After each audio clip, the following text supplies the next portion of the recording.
चारों ओर एक गहरा सन्नाटा छाया हुआ था। राम प्रसाद जी को कुछ समझ में नहीं आ रहा था कि वो क्या करें। ऐसा प्रतीत हो रहा था मानो विधाता उनके विरुद्ध हो गए हैं। अस्पताल के वार्ड में उनकी पत्नी की लाश पड़ी हुई थी और सामने सफ़ेद साड़ी में श्रृंगार विहीन विधवा बेटी खड़ी थी। पल भर में उनकी दुनिया उजड़ गई। कितने अरमानों से उन्होंने अपनी बेटी की शादी की थी, परंतु क्या पता था कि वो अपनी बेटी की शादी नहीं बल्कि उसका जीवन बर्बाद करने जा रहे हैं।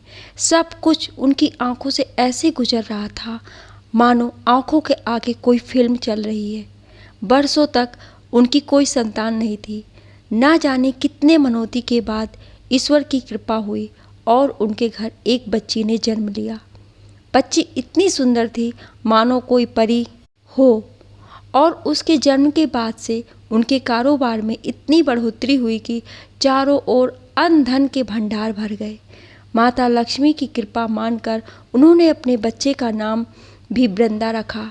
दोनों पति पत्नी ने फूलों की सेज पर बेटी को पाला, जीवन की हर खुशी दी। विवाह के योग्य हुई तो एक अच्छे घराने के सुंदर सुशील लड़के से शादी करवाई। इस शहर का सबसे ऊंचा घराना और रईस परिवार था ये। उन लोगों ने सामने से आकर उनकी बेटी का हाथ मांगा था। एक बार उनके मन में शंका सी हुई, कितने बड़े लोग खुद से कैसे आकर उनकी बेटी का हाथ मांग रहे हैं। परंतु उन लोगों ने कहा कि रिश्तेदारी में हमने आपकी बेटी की बहुत तारीफ सुनी, इसलिए हम अपने इकलौते बेटे के लिए आपकी बेटी का हाथ मांगने आए। हमें ऐसे ही सुशील लड़की की तलाश थी। शादी हुई, बिटिया अपने घर भी गई। राम प्रसाद जी और उनकी पत्नी दोनों ने भगवान का धन्यवाद किया कि उनकी बिटिया इतने अच्छे घर में ब्याही गई। उधर वृंदा का अपने ससुराल में पूरे रीति रिवाज और शानो शौकत के साथ स्वागत हुआ। सुहाग सेज पर दुल्हन बनी बैठी वृंदा अपने पति रमन का इंतजार कर रही थी। थोड़ी देर बाद रमन आए थे, लेकिन उनके चेहरे पर एक अजीब सी उदासी और वीरानी फैली हुई थी। इससे पहले कि वृंदा कुछ पूछती, उन्होंने खुद ही उससे कहा कि शायद मैं इस दुनिया का पहला पति होऊंगा जिसने अपनी पत्नी को सुहाग की रात को ऐसा तोहफा दिया हो। वृंदा कुछ समझ नहीं पाई। उसने अपने प्रश्नवाचक नजरें रमन की ओर उठाई। उसे अपनी ओर ऐसे देखता हुआ पाकर रमन ने कहा, देखो वृंदा, मैं तुम्हें धोखे में नहीं रखना चाहता। मेरे माता पिता ने तुम सबों के साथ बहुत बड़ा धोखा किया है। मुझे लंग कैंसर है और वो भी चौथे स्टेज में। पहले ये बीमारी किसी भी डॉक्टर के पकड़ में नहीं आ पाई और जब तक इस बीमारी के बारे में पता चला तब तक बहुत देर हो चुकी थी। अब जो कि मैं अपने माता पिता का इकलौता बेटा हूँ, इसलिए वंश को चलाने के लिए तो उन सब ने ये सब नाटक किया। उन सब की इच्छा है कि अगर तुम इन 2-4 महीनों में अगर गर्भवती हो जाती हो तो उस बच्चे से इनका वंश चलता रहेगा। इतना कहने के बाद रमन फूट फूट कर रो पड़ा। वृंदा अवाक रह गई। सचमुच शादी की पहली ही रात किसी पति ने अपनी पत्नी को अपनी मृत्यु के बारे में नहीं बताया होगा, परंतु अब तो कुछ नहीं हो सकता। शादी हो चुकी है, परंतु क्या जाने, हो सकता है कि शायद रमन ठीक भी हो जाए। वृंदा कुछ बोल नहीं सकी। क्या कहती। 2-4 दिनों के बाद वृंदा के पिता आकर उसे पग फेरे की रस्म के लिए मायके ले गए। वृंदा अपने पिता के साथ गई तो जरूर, परंतु अगले दिन वापस अपने ससुराल चली आई। वो नहीं चाहती थी कि उसके माता पिता ये सच्चाई जाने। उधर लाख कोशिशों के बावजूद रमन की तबीयत बिगड़ती गई। शादी के 4 महीने के बाद रमन इस दुनिया से चला गया। वृंदा माँ तो नहीं बन पाई, परंतु रमन की विधवा जरूर बन गई। वृंदा के ससुराल वाले रमन की मृत्यु के पश्चात नहीं चाहते थे कि उनकी बहू सारी प्रॉपर्टी की हकदार बने। उन्होंने तो सोचा था कि अगर इस बीच वृंदा माँ बन गई तो वह उस बच्चे को उसका मालिक बनाएंगे, परंतु एक पराई लड़की को वो अपनी संपत्ति के स्वामी नहीं बनाना चाहते थे। इसलिए उन्होंने वृंदा को मनहूस करार देकर घर से निकाल दिया और अपनी सारी प्रॉपर्टी अपनी बेटी और उनके बच्चों के नाम कर दिया। ताकि बाद में कानूनी तरीके से भी वृंदा या उसके परिवार वाले उसकी जायदाद नहीं हासिल कर सके। राम प्रसाद और उनकी पत्नी को जब ये सारी सच्चाई पता चली तो मानो उनके पैरों के नीचे से ज़मीन खिसक गई। अपने दामाद की मृत्यु की खबर सुनते ही वृंदा की माँ को दिल का दौरा पड़ा और वह आईसीयू में अपने जीवन की लड़ाई लड़ रही थी और फिर लाख कोशिशों के बाद भी वह अपना जीवन हार गई। राम प्रसाद जी अस्पताल में खड़े एक बार अपनी बेटी को देखते, दूसरी बार अपनी पत्नी के पार्थिव शरीर को देखते। उनको समझ में नहीं आ रहा था कि क्या करें। एक साथ हुए इन दो आघातों को उनका हृदय नहीं सह पाया और वहीं बैठे बैठे दिल का दौरा पड़ा। देखते देखते उनके प्राण पखेरु उड़ गए और वृंदा वह बेचारी तो जैसे संज्ञा शून्य हो गई। ना जाने विधाता ने किस जन्म का बदला लिया था। देखते ही देखते पल भर में ही उसका सब कुछ खत्म हो गया। दूर के रिश्तेदारों और समाज वालों की मदद से उसने अपने माता पिता का क्रियाकर्म किया। धीरे धीरे सारे लोग चले गए सिवाय उन लोगों के जिनकी गिद्ध सी नज़रें राम प्रसाद की प्रॉपर्टी पर थी। रियल एस्टेट का कारोबार था राम प्रसाद जी का, जो उनकी मृत्यु के पश्चात वृंदा से नहीं संभालने वाला था। बाजार में लगे सारे पैसे डूब गए। बचा रह गया तो सिर्फ उनका मकान, लंबा चौड़ा बगीचा और उनका ऑफिस। महीनों तक वृंदा दुख में डूबी रही। धीरे धीरे सारे पैसे खत्म होने लगे। घर चलाना अब मुश्किल हो रहा था। हार कर उसने एक प्राइवेट स्कूल में टीचर की नौकरी कर ली।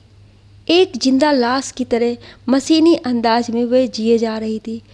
इसी बीच अचानक एक दिन उसकी मौसी का लड़का गौरव उससे मिलने आया। बचपन से ही उसकी वृंदा से खूब पड़ती थी। दोनों भाई बहन में बहुत प्रेम था। बाद में वृंदा का मौसेरा भाई अपनी पढ़ाई पूरी करने विदेश गया और फिर वहीं बस गया। इतने सालों बाद उसे आया देख वृंदा हैरान तो हुई, लेकिन अपने प्रति उसका लगाव और स्नेह देखकर उसे खुशी भी हुई कि चलो इतनी बड़ी दुनिया में कोई तो है जिससे उसकी परवाह है। गौरव अपनी तरफ से पूरी कोशिश करता कि वृंदा खुश रहे, हंसे, मुस्कुराए, परंतु कितने दिन उसे भी फिर वापस जाना था। और फिर एक दिन रात के खाने के वक्त गौरव ने वृंदा से कहा कि देखो वृंदा, ना अब मौसी जी हैं ना मौसा जी। इतनी बड़ी दुनिया में तुम अकेले कैसे? मैं तो कहता हूँ कि तुम दोबारा से अपना घर बसाने का सोचो। ऐसा कभी नहीं होगा गौरव। इतने धोखे खाने के बाद अब दुनिया के हर रिश्ते से मेरा विश्वास उठ गया। जब तक जिंदा हूँ अकेले रहूँगी। रहने को घर है और काम कर ही रही हूँ, वृंदा ने कहा। लेकिन कब तक? कितने दिनों तक तुम स्कूल में टीचर की नौकरी कर पाओगी? शरीर है, कभी ना कभी तो थकेगा, तब क्या करोगे? तब की तब देखेंगे। गौरव, रात बहुत हो गई है, जाओ तुम भी जाकर सो जाओ। गौरव को तो वृंदा ने चुप करा दिया, परंतु वह खुद बिस्तर पर करवटें बदलते हुए सोचती रही कि ठीक ही तो कह रहा है गौरव। इतनी बड़ी दुनिया में अकेली क्या करेगी? बाहर की दुनिया में हर लोग फ़ायदा उठाने को बैठे हैं। कब तक खुद को सबसे बचा पाएगी? परिवार के नाम पर तो कोई भी नहीं है, बस यही मासी का एक बेटा है। इसी ऊहापोह में वह कब सो गई पता ही नहीं चला। अगले दिन गौरव ने कहा कि मैं सिर्फ तुमसे मिलने आया था वृंदा, मुझे वापस जाना होगा। गौरव वापस चला गया। जाने के बाद भी वह रोज़ उसे फ़ोन करता और अपनी पत्नी और बच्चे से भी बात कराता। धीरे धीरे वृंदा का मन भी डोलने लगा और फिर एक दिन उसने कुछ निश्चय किया। वृंदा सारी रात अपने भविष्य के बारे में सोचती रही। अपने जीवन में इतने सारे धोखे खाने के बाद किसी पर भी सहज रूप से विश्वास करने को उसका जी नहीं चाह रहा था। इतने कम और मैं इतने दुख उठाने के बाद और अपने अकेलेपन के कारण वह धीरे धीरे डिप्रेशन में जाने लगी, जिसको लेकर मन में नकारात्मक भाव उत्पन्न होने लगे थे। सुबह उठते ही उसने गौरव को फ़ोन किया और कहा कि मैं अपने घर में ही एक अनाथ आश्रम खोलना चाहती हूँ, जिससे कि अनाथ बच्चों को माँ की ममता मिल जाए और मुझे बच्चों का साथ। पागल हो गई हो क्या? गौरव ने वृंदा से कहा। अनाथ आश्रम खोलना कोई साधारण बात है क्या? और फिर बच्चों के रहने खाने की व्यवस्था कहाँ से करोगी? देखो वृंदा, मैं अभी भी कहता हूँ तुम हमारे पास आ जाओ। आखिर हूँ तो मैं तुम्हारा भाई ही। जानता हूँ तुमने एक छोटी सी उम्र में बड़े धोखे खाए हैं, लेकिन कहीं से तो भरोसे की शुरुआत करनी होगी। लेकिन यहाँ की प्रॉपर्टी का क्या होगा?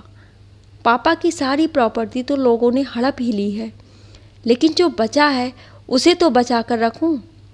मेरे चले जाने के बाद तो ये भी नहीं बचेगी। और फिर अमेरिका का रहन सहन, वहाँ की भाषा मेरी समझ में तो कुछ भी नहीं आएगा।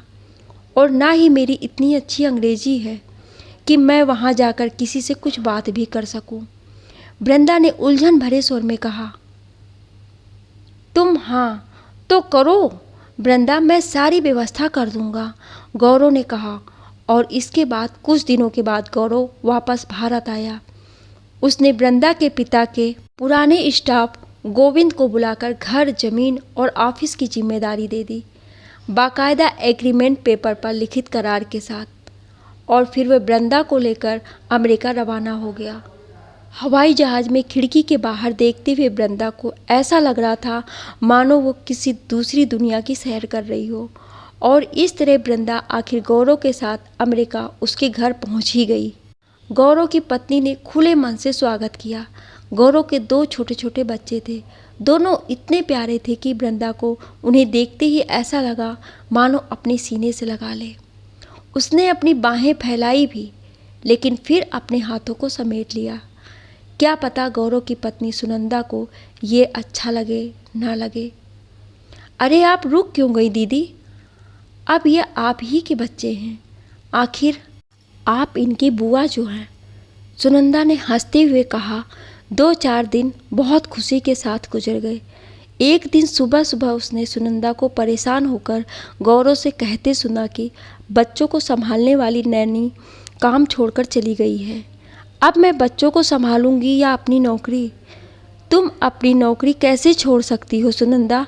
अभी हमें अपने घर का लोन भी भरना है, बच्चों की पढ़ाई लिखाई है, ये सब सिर्फ मेरी सैलरी से कैसे होगा? गौरव ने चिंतित होकर कहा। वृंदा ये सारी बातें सुन रही थी। उसने आगे बढ़कर गौरव से कहा, परेशान क्यों होते हो गौरव? मैं सारा दिन तो घर में ही बैठी रहती हूँ, मैं बच्चों को संभाल लूँगी। सुनंदा को नौकरी छोड़ने की कोई ज़रूरत नहीं है। सुनंदा ने आगे बढ़कर वृंदा को गले से लगा लिया और कहा, आपने मेरी बहुत बड़ी समस्या हल कर दी है। मैं सोच रही हूँ अगर आप आज नहीं होती तो क्या होता। क्यों परेशान होती हो? मैं हूँ ना। उस दिन के बाद से दोनों बच्चों की जिम्मेदारी वृंदा पर आ गई। वृंदा खुशी खुशी बच्चों को नहलाने से लेकर खिलाने पिलाने और सुलाने तक की जिम्मेदारी उठा रही थी। सुनंदा और गौरव को जब ऑफिस से लौटने में देर होती, खाना बनाकर भी तैयार कर देती। क्या लाजवाब खाना बनाया है दीदी आपने, सच में आपके हाथों में तो जादू है। बरसों बीत गए हमें ऐसा खाना खाए हुए। बड़े भावुक स्वर में सुनंदा ने वृंदा से कहा, तुम्हें मेरे हाथ का बना हुआ खाना पसंद आया? ये तो मेरे लिए बड़ी खुशी की बात है। अगर तुम्हें बुरा ना लगे तो खाना मैं बना दिया करूँगी। वृंदा ने कहा, नेकी और पूछ पूछ, हमारी तो जैसे लॉटरी लग गई। अब हमें रोज़ रोज़ आपके हाथों का स्वादिष्ट खाने को मिलेगा। मैं बहुत खुशकिस्मत हूँ वृंदा दीदी, गौरव ने खुश होते हुए कहा। इसी तरह पूरा 1 साल बीत गया। वृंदा ने बड़ी कुशलता के साथ पूरा घर संभाल लिया था। उसे भी खुशी होती थी कि चलो उसका जीवन किसी के काम तो आ गया। यहाँ सभी खुश हैं और उसे भी सभी बहुत प्यार करते हैं। अगले कुछ दिनों में वृंदा के पिता की बरसी होने वाली थी। उसने गौरव से कहा कि यदि कोई यहाँ पुरोहित मिले तो वो अपने पिता के श्राद्ध पर पूजा करवाना चाहती है। क्या दीदी, अब यहाँ तो कोई भारतीय पुरोहित मिलने से रहा, किसी दूसरी जगह हो तो हमें नहीं पता। अरे किसी को याद मन ही मन किया जाता है। आप मन ही मन याद कर प्रणाम कर ले। ज़्यादा हो तो बगीचे से फूल का गुलदस्ता बना लीजिए, आप अपने पिता के ऊपर चढ़ा दीजिए। अब हमें ऑफिस जाने को देर हो रही है, इसलिए हम ऑफिस को जा रहे हैं। आप ज़रा घर और बच्चों को देख लीजिएगा। चलो गौरव। इतना कहकर सुनंदा और गौरव चले गए। उस दिन पहली बार वृंदा के मन को गहरी ठेस लगी, लेकिन फिर उसने अपने मन को समझाया कि शायद सुनंदा सही कह रही हो। यहाँ अब मेरे लिए किसी पुरोहित को कहाँ ढूंढेंगी। काफ़ी रात गए वो दोनों लौटे, तब तक बच्चे सो चुके थे। आते ही सुनंदा ने कहा, हम बाहर से खाना खाकर आए हैं जीजी, आप भी खाना खा लीजिए और सो जाइए। वृंदा ने कुछ नहीं कहा। आज उसकी भी इच्छा नहीं हुई खाने की। उसने किचन समेटा, अपने बिस्तर पर लेट गई। रात काफ़ी हो चुकी थी, लेकिन आज उसे नींद नहीं आ रही थी। अपने पिता की पुण्यतिथि पर उसे अपने पिता की कमी बहुत खल रही थी। बिस्तर पर पड़े पड़े उकता गई तो उसने सोचा कि चलो बालकनी में बैठती हूँ, शायद मन थोड़ा ठीक लगे। अपने कमरे से निकलकर बालकनी की तरफ जा रही थी कि नहीं चाहते हुए भी उसके कदम गौरव के कमरे के दरवाजे पर रुक गए। सुनंदा खिलखिलाकर हंस रही थी और गौरव से कह रही थी, तुम तो कमाल कर दिए गौरव, इतनी आसानी से वृंदा को बेवकूफ़ बनाकर यहाँ ले आए। सारी ज़िंदगी के लिए मुफ्त की नौकरानी मिल गई। बच्चों की आया भी है, साथ ही में वृंदा के रहते हमें मालिक की भी ज़रूरत नहीं पड़ती। सारे बाग बगीचे की देखभाल खुद ही कर लेती है। धीरे बोलो, कहीं वृंदा ने सुन लिया तो लेने के देने पड़ जाएंगे, हंगामा मचा देगी। गौरव ने कहा, अरे हंगामा मचाकर क्या करेगी, उसका वीज़ा पासपोर्ट सब तुम्हारे पास पड़ा है। यहाँ आस-पास के लोगों से भी उसका कोई मेल मिलाप नहीं है, किसी को कुछ पता नहीं चलेगा। अब तो बस किसी तरह इंडिया वाली प्रॉपर्टी हमारे नाम हो जाए। हो जाएगा, धीरज धरो। मैंने सारे कागजात पर नामनी में अपना नाम डाल रखा है। अगर कल को कुछ होता है तो सारी जायदाद का मालिक तो मैं ही हूँ। बहुत मेहनत करनी पड़ी है प्रॉपर्टी के चक्कर में। चलो अब सो जाओ, मुझे नींद आ रही है, गौरव ने कहा। उसके बाद सन्नाटा छा गया। शायद वे दोनों सो गए। सारी बातें सुनकर वृंदा को ऐसा लगा मानो वो गस खाकर गिर जाएगी। तो ये थी इन दोनों की चाल। जायदाद के लालच में ये दोनों इतने गिर सकते हैं, ये वो सोच भी नहीं सकती थी। उसका पूरा शरीर मानो सुन्न हो गया। अपने बिस्तर पर आकर वह धम्म से बैठ गई। सच में उसका पासपोर्ट और वीज़ा दोनों ही गौरव के पास है। अब क्या करेगी वो? क्या सारी ज़िंदगी उसे यहाँ कैद में, इस घर में नौकरानी की तरह रहना होगा? वह फूट फूट कर रो पड़ी, लेकिन फिर उसने सोचा कि नहीं, वो इतनी जल्दी हिम्मत नहीं हारेगी। उसे हर हाल में यहाँ से अपने देश को लौटना ही है।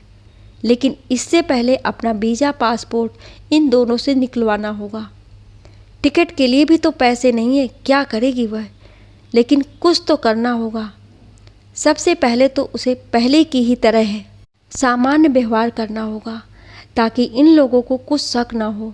अगर जरा सी भी शंका हो गई तो उसका जीना मुश्किल हो जाएगा। इसलिए हर परिस्थिति में अपने आप को सामान्य बनाए रखना पड़ेगा। सारी रात इसी उधेड़-बुन में रही। रोज़ की तरह वह सुबह उठी और सबके लिए चाय नाश्ता तैयार किया। बच्चों को नहला धुलाकर तैयार कर स्कूल भेजा। नाश्ते के टेबल पर वृंदा ने गौरव से कहा, देखो गौरव, बच्चों की पढ़ाई मेरे लिए अब थोड़ी मुश्किल होती जा रही है, क्योंकि तुम्हें तो मालूम है कि मेरी अंग्रेज़ी इतनी अच्छी नहीं है। मैं सोच रही हूँ कि अगर मुझे तो थोड़ी बहुत इंग्लिश की पढ़ाई करवा दो तो बच्चों की पढ़ाई में सहूलियत हो जाएगी और फिर मैं घर के बाहर के भी काम कर पाऊँगी। आजकल वैसे भी तुम और सुनंदा काफ़ी परेशान रहते हो, ऐसे में मैं बाहर का काम कर लिया करूँगी तो तुम दोनों को भी आराम हो जाएगा। क्यों? सुनंदा और गौरव ने आंखों ही आंखों में एक दूसरे को देखा और मुस्कुराते हुए कहा, हाँ हाँ क्यों नहीं वृंदा, और यदि तुम चाहो तो मैं तुम्हें 1 घंटे के लिए कोचिंग सेंटर में भेज दिया करूँगा। शायद वह दोनों सोच रहे थे कि चलो अब हमें घर के बाहर के कामों से भी छुट्टी मिल जाएगी। वृंदा ने कोचिंग के लिए हामी भर दी। अब वह अपनी योजना के दूसरे चरण की तैयारी करने लगी। जीवन के रंगमंच पर वृंदा बड़ी कुशलता के साथ अभिनय कर रही थी। क्या करती बेचारी, जिस तरह कदम कदम पर उसे धोखा मिल रहा था, लोग उसके साथ छल कर रहे थे, तो ऐसे में बेचारी बनकर कितने दिनों तक रह पाती। दुख और विवशता से उसका हृदय हाहाकार कर रहा होता, परंतु होठों पर मुस्कान बनी रहती। वृंदा ने जिस कोचिंग क्लास में एडमिशन लिया, वहाँ कई देशों की भाषाएं सिखाई जाती थी।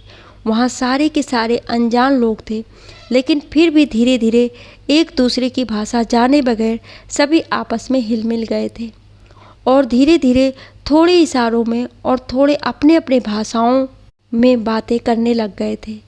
उसी में साथ पढ़ने वाला एक लड़का था, जॉन। धीरे धीरे वृंदा और जॉन दोनों में से दोस्ती हो गई। वृंदा के चेहरे पर उदासी के बादल छाए देखकर जॉन ने कई बार उससे क्रुद्धने की कोशिश की, परंतु वृंदा उसे कुछ नहीं बता पाती थी। घर और बाहर दोनों का काम करते करते वृंदा बुरी तरह थक जाती थी। पहले तो सुनंदा बड़े प्यार से आग्रह करके काम के लिए कहा करती थी, लेकिन अब वह आदेश देने लगी थी। ये काम क्यों नहीं हुआ? अब तक क्या कर रही थी? आज तुमने खाने में ये क्यों बनाया? कभी अचानक से कहती कि आज घर पर किटी पार्टी है, मेरी सहेलियां आ रही हैं, इसलिए शाम की पार्टी की सारी तैयारी करके रखना। दिन से रात तक वृंदा रोबोट की तरह काम करती और साथ में झिड़कियां भी सुनती। उस रात वृंदा को बहुत तेज बुखार था, सारा बदन टूट रहा था, इसलिए सुबह जल्दी आंख नहीं खुल पाई और बच्चों की स्कूल बस मिस हो गई। उसकी हालत देखे बगैर सुनंदा उस पर बम की तरह फट पड़ी। इंडिया में तुम्हें कोई पूछने वाला नहीं था वृंदा, हम तुम्हें यहाँ लेकर आए और महारानी की तरह रखा है, फिर भी तुम्हारे इतने नखरे हैं। तुम्हारी वजह से बच्चों की बस छूट गई। वो तो गौरव ने आकर बात संभाल लिया और सुनंदा को अंदर कमरे में ले गया और समझाते हुए बोला, अगर तुम इसी तरह वृंदा के साथ व्यवहार करोगी तो क्या पता ये घर से भाग जाए। जरा ठंडे दिमाग से काम लो सुनंदा, सोचो ये हमारे लिए सोने की अंडा देने वाली मुर्गी है, कुछ समय तो कंट्रोल करके रखो। वृंदा सब समझ रही थी, सब कुछ देख और सुन रही थी, परंतु अपने हालात के आगे मजबूर थी। अगले दिन जब वह कोचिंग क्लास गई तो उसका मुरझाया हुआ चेहरा देखकर जॉन ने फिर से पूछा, क्या बात है? तुम मुझे कुछ क्यों नहीं बताती? शायद मैं तुम्हारी कोई मदद कर सकूं। वृंदा उस दिन अपने आप को रोक नहीं सकी और उसने जॉन को सब कुछ बता दिया। सारी बातें सुनकर जॉन हैरान रह गया। उसने कहा, तुम जाकर पुलिस में कंप्लेंट क्यों नहीं करती? नहीं, अभी मैं ऐसा कुछ नहीं कर सकती, क्योंकि मेरा पासपोर्ट और वीज़ा दोनों गौरव के पास है। पहले मुझे वह दोनों निकलवाना है। उसके बाद यदि तुम मेरी मदद करना चाहते हो तो तुम मुझे यहाँ का वर्क परमिट दिलवा दो, ताकि उस घर से निकलने के बाद मैं कहीं और काम कर सकूं। जॉन सोच में डूब गया। फिर उसने कहा, ठीक है, यहाँ मेरी काफ़ी जान पहचान है, मैं तुम्हारे लिए कोशिश करता हूँ, तब तक तुम वहीं रहो। वृंदा जब घर लौटकर आई तो देखा गौरव घर पर ही था। उसने सुबह सुनंदा द्वारा किए गए व्यवहार के लिए माफ़ी मांगी और वृंदा के लिए कॉफ़ी बनाकर लाया। वृंदा ने कुछ नहीं कहा। कुछ दिनों के बाद वृंदा ने गौरव से कहा, गौरव, मुझे यहाँ आए 1.5 साल होने को आए। तुमने मेरा वीज़ा शायद 2 सालों के लिए ही बनवाया था, इसलिए वीज़ा ख़त्म होने से पहले मैं चाहती हूँ कि कुछ सालों के लिए बढ़वा दो, क्योंकि अब मेरा भी मन यहाँ लग गया है। मैं वापस भारत नहीं जाना चाहती। अब बच्चों के बिना मेरा भी मन वहाँ नहीं लगेगा। क्या? गौरव ने चौंक कर वृंदा को देखा। हाँ गौरव, मैं सही कह रही हूँ। तुम इतना आश्चर्यचकित क्यों हो रहे हो? आखिर तुम भी तो मेरे भाई ही हो और ये मेरा मायका ही हुआ। क्यों? ठीक कहा ना मैंने? हाँ हाँ हाँ, ठीक कह रही हो। मैं कल ही अप्लाई कर देता हूँ। तुम्हें भी साथ चलना होगा, कुछ पेपर वगैरह साइन करना होंगे। गौरव ने खुशी से कहा। गौरव सोच रहा था कि वृंदा वापस से भारत जाने के लिए उसे परेशान करेगी, लेकिन यहाँ तो उल्टा है, वह जाना ही नहीं चाहती। चलो अच्छा है। वृंदा उस दिन का इंतज़ार कर रही थी। उसने जॉन को पहले ही बता दिया कि वह वीज़ा रिन्यू कराने जा रही है। इस बीच उधर जॉन ने उसके लिए वर्क परमिट तैयार करा दिया था और एक जगह उसकी नौकरी के लिए बात भी कर रखी थी। थोड़ी दौड़ धूप के बाद 3 सालों के लिए वीज़ा की अवधि बढ़ गई थी। वहाँ ऑफिस में जैसे ही वापस पासपोर्ट और वीज़ा गौरव अपने पास रखने लगा, वृंदा ने तुरंत उसने वापस मांग लिया। वहाँ पर उसने अधिकारियों के बीच गौरव देने से मना भी नहीं कर सकता था। इस तरह वृंदा ने अपना पासपोर्ट और वीज़ा गौरव से हासिल कर लिया। वहाँ से निकलने के बाद वृंदा ने गौरव से कहा कि उसे अपने कोचिंग सेंटर में कुछ काम है, इसलिए वह वहाँ से काम निपटाकर वापस घर आ जाएगी। आज गौरव को वृंदा का व्यवहार कुछ अटपटा सा तो लगा, परंतु उसने ज़्यादा ध्यान नहीं दिया। वृंदा जॉन के साथ अपने उस ऑफिस गई जहां उसे काम के लिए बुलाया गया था। इंटरव्यू के बाद उसे जॉब पर रख लिया गया। जॉन ने वृंदा का वर्क परमिट बनाकर उसे दे दिया था। वृंदा ने अपने सभी कागजात का जेरोक्स करवाया और उसकी एक कॉपी जॉन के पास में रखवा दिया। आज उसे घर लौटते लौटते बहुत देर हो गई थी। जैसे ही घर पहुंची, देखा सुनंदा और गौरव दोनों बेचैनी से उसका इंतज़ार कर रहे हैं। सुनंदा ने उसे खा जाने वाली नज़रों से घूरते हुए कहा, आज दिन भर कहाँ थी आप? कोचिंग के बाद मैं इंटरव्यू देने गई थी। और गौरव, तुम्हें ये जानकर बहुत खुशी होगी कि मुझे ये जॉब मिल गई है, वृंदा ने बेहद शांत स्वर में कहा। मगर वृंदा, तुम्हें नौकरी करने की ज़रूरत क्या है? आखिर क्या कमी है यहाँ पर? गौरव ने परेशान होकर पूछा। बात कमी की नहीं है गौरव, बात अपने आत्मसम्मान की है। तुमने मेरे लिए जो कुछ भी किया उसके लिए मैं तुम्हें धन्यवाद देती हूँ। लेकिन वृंदा, क्या तुम काम और घर के साथ साथ बच्चों को संभाल पाओगी? सुनंदा ने परेशान होकर पूछा। नहीं, अब मैं पहले की तरह कुछ भी नहीं कर पाऊँगी।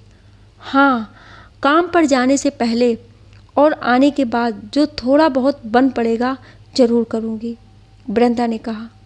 तो हमारे घर को क्या तुमने धर्मशाला समझ रखा है?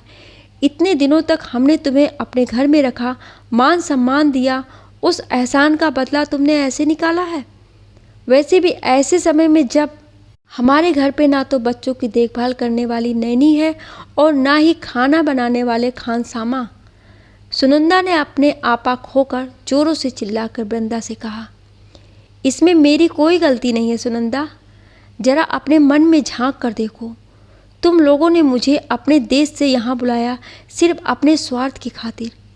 अपने घर के सभी नौकरों को हटाकर इन सारे लोगों का काम मुझसे लिया।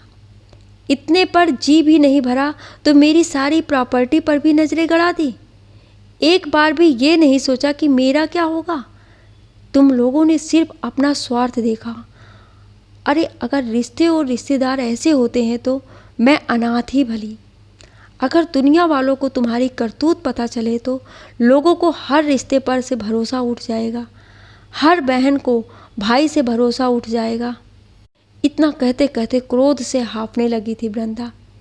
गौरव, तुम तो पहले इसका पासपोर्ट और वीज़ा छीनो, देखती हूँ कि ये यहाँ से कैसे जाती है, सुनंदा ने गुस्से से कहा। कोई फ़ायदा नहीं सुनंदा, मैंने अपने सारे कागजात सेफ जगह पर रख रखे हैं और उसकी एक एक कॉपी अपने एक दोस्त को भी दे रखा है, वृंदा ने बेहद शांत स्वर में कहा। निकल जाओ इसी वक्त हमारे घर से। इतना कहते कहते सुनंदा ने वृंदा का बैग लेकर बाहर फेंक दिया और वृंदा को धक्के मारकर घर से बाहर निकालकर दरवाज़ा बंद कर दिया। स्वार्थ के इस घिनौने चेहरे को देखकर वृंदा का मन घृणा से भर गया। घर के बाहर बैठी हुई वो काफ़ी देर तक रोती रही। गौरव दूर खड़े सारा तमाशा देखता रहा। थोड़ी देर बाद जब मन कुछ हल्का हुआ तो उसने जॉन को फ़ोन किया और कहीं पर अपने रहने की व्यवस्था कर देने को कहा। कुछ दिनों तक वो एक गेस्ट हाउस में ठहरी, फिर जॉन ने उसके रहने को एक कमरा दिला दिया। जॉन ने वृंदा की बहुत मदद की। कुछ महीनों के बाद वृंदा पूरी तरह सेटल हो चुकी थी। उसने अपने इस नौकरी के बाद भी एक पार्ट टाइम जॉब किया। वह ढेर सारा पैसा इकट्ठा करना चाहती थी ताकि जब वे भारत वापस लौटे तो वहाँ भी कुछ काम कर सके। इस बीच 3 साल कैसे बीत गए पता ही नहीं चला। वृंदा अपने वतन वापस लौटने की तैयारी कर रही थी। जॉन बड़े दुखी मन से उसे रोकने की कोशिश कर रहा था। आज मैं तुमसे एक बात कहना चाहता हूँ जो मुझे बहुत पहले ही कह देनी चाहिए थी। मैं तुमसे प्यार करने लगा हूँ वृंदा। मेरे मन में अपने जीवन साथी को लेकर जैसी कल्पना थी तुम बिल्कुल वैसी ही हो। मैं तुमसे शादी करना चाहता हूँ।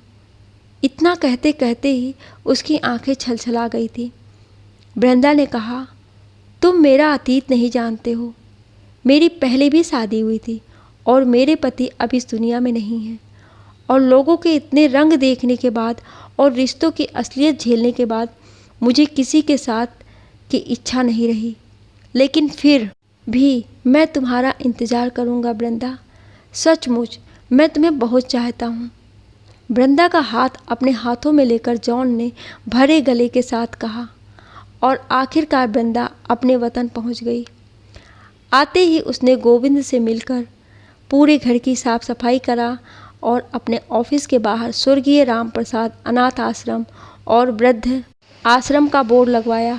अपने बंगले के एक हिस्से को वृद्धा आश्रम और एक हिस्से को बच्चों के लिए तैयार करा दिया। धीरे धीरे बहुत से वृद्ध और अनाथ बच्चे इकट्ठा होने लगे। उनमें से ऐसे भी वृद्ध थे जो अपना खर्चा वहन कर सकते थे, सिर्फ देखभाल की आवश्यकता थी। जो लोग काम कर सकते थे उस लायक उन्हें काम दिया जाता था। अपने शहर के बेरोजगार लड़के लड़कियों को वृंदा ने अपने यहाँ कुटीर उद्योग पर लगाया, जहाँ पर तरह तरह के अचार, पापड़, बड़ियाँ और भी बहुत से घरेलू चीज़ें बनाकर बाजार में पहुँचाई जाने लगी। धीरे धीरे सबकी मेहनत रंग लाई और उन सब का काम अच्छा चल निकला। वृंदा ने बच्चों को सरकारी स्कूलों में दाखिला करा दिया। आश्रम में उन बच्चों को आश्रम के वृद्ध पढ़ा दिया करते थे। वृद्ध आश्रम और बाल अनाथ आश्रम एक साथ होने से उसका ये फ़ायदा हुआ कि बुजुर्गों को बच्चों का साथ मिल जाता था और बच्चों को बुजुर्गों का प्यार और देखभाल मिलता था। बिल्कुल घर जैसा माहौल हो गया था। समय के साथ वृंदा का बहुत नाम हो गया। सभी उसका बहुत सम्मान करने लगे। लोग एक बार फिर स्वर्गीय राम प्रसाद का नाम बड़े सम्मान के साथ लेने लगे थे। इसी तरह 5 साल बीत गए। वृंदा ने अपने काम में इतनी मशगूल हुई कि किसी चीज़ का उसे होश नहीं रहा। एक दिन अचानक ऑफिस में चपरासी ने आकर कहा कि आपसे कोई मिलने आया है। और जो मिलने आया था उसे देखकर वृंदा चौंक गई। मैं याद हूँ या मुझे भूल गई? वृंदा के कानों में एक चिर परिचित आवाज़ आई। ये कोई और नहीं बल्कि जॉन था। मैं तुम्हें कैसे भूल सकती हूँ जॉन? तुम्हारी वजह से ही मैं उस पिंजरे से आज़ाद हुई। तुमने ही मुझे जीने की दिशा दिखाई। वृंदा ने उससे कहा, देखो वृंदा, मैं तुम्हारे लिए क्या लेकर आया हूँ और उम्मीद करता हूँ कि अगर मेरी अग्नि परीक्षा समाप्त हो गई हो तो तुम इसे ज़रूर स्वीकार करोगी। जॉन ने जब अपनी हथेली खोली तो उसके हाथों में एक सिंदूर की डिबिया थी। वृंदा सकपका गई। इतने सालों तक तुम सिर्फ मेरा इंतज़ार करते रहे? इससे इतना तो मैं मानती हूँ कि तुम सचमुच मुझे बहुत प्यार करते हो, लेकिन मैं शादी कैसे कर सकती हूँ? लोग क्या कहेंगे? वृंदा ने असमंजस भरे शब्दों में कहा, इस दुनिया में पुरुष जब चाहे अपना नया जीवन शुरू कर सकता है, लेकिन महिलाओं के लिए उसके जीवन में एक ही बार बसंत क्यों आता है और पतझड़ का मौसम हमेशा के लिए आकर क्यों ठहर जाता है? तुम्हारे जीवन में भी दोबारा बसंत आएगा वृंदा, और उसे मैं लेकर आया हूँ। इतना कहते हुए जॉन ने उस सिंदूर से वृंदा की मांग भर दी। वृंदा की आंखों से आंसुओं की धार बह निकली। वे जान के सीने से लग गई। गौरव को उसके वकील का फ़ोन आया था कि वृंदा सारी प्रॉपर्टी अपने नाम करके नॉमिनी में से उसका नाम निकलवा दिया है और तुम्हारे नाम से पुलिस कंप्लेंट भी करवा दी है कि तुमने उसकी प्रॉपर्टी को धोखे से हड़पने की कोशिश की थी। अगर तुम यहाँ आओगे तो तुम गिरफ्तार भी हो सकते हो। गौरव और उसकी पत्नी वकील का फ़ोन सुनकर सन्न रह गए थे। वृंदा के जीवन में भी अब बहुत तकलीफ़ों के बाद खुशियों ने दस्तक दे दी थी और उसके जीवन में बहार वापस लौट आई थी। ये कहानी आपको कैसी लगी, आप मुझे अपनी राय कमेंट बॉक्स में ज़रूर दीजिएगा और ऐसी ही कहानियाँ सुनने के लिए हमें सब्सक्राइब ज़रूर करें। Thank you.